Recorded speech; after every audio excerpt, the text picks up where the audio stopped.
मुस्लिम बाग पर हमले में शहीद होने वालों की नमाज जनाजा अदा कर दी गई। शोहदा की नमाज जनाजा कोयटा छावनी में अदा की गई। नमाज जनाजा में कोर कमांडर समेत हाजिर सर्विस और रिटायर्ड अफसरों और सिविल हुक्काम ने शिरकत की। ISPR का कहना था कि शोहदा की कुर्बानियां रायगा नहीं जाएंगी।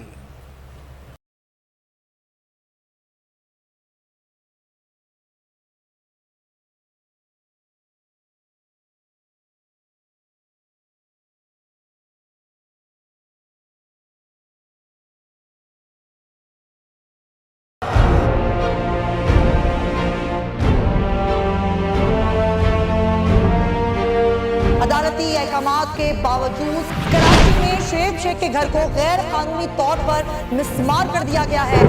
बोल के खिलाफ इंतकामी कार्रवाइयों में तेजी। कराची में को चेयरमैन शुएब शेख का घर गिरा दिया गया।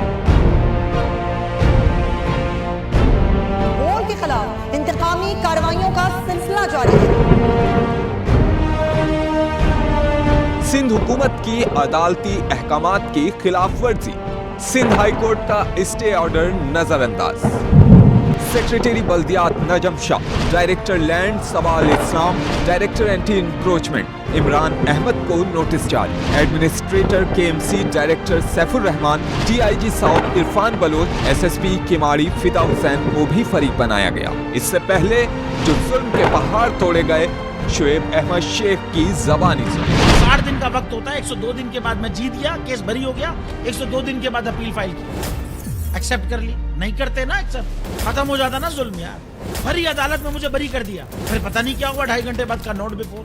मैं नहीं सुनता ये केस, खड़े रहते अपने फैसले पे, मिट जाता जुल्म। अल्लाह ताला ने बिठाया इस इन कुर्सियों पे इनको यार, ये अल्लाह ताला की तरफ से फैसले करने हैं। तो या तो ये फैसले आएंगे, जुल्म मिट जाएगा, या कौम खड़ी हो जाएगी जुल्म के खिलाफ।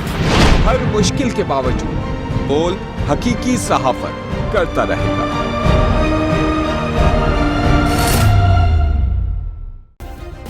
सब्सक्राइब करें और बेल दबाएं ताकि कोई खबर रह न जाए।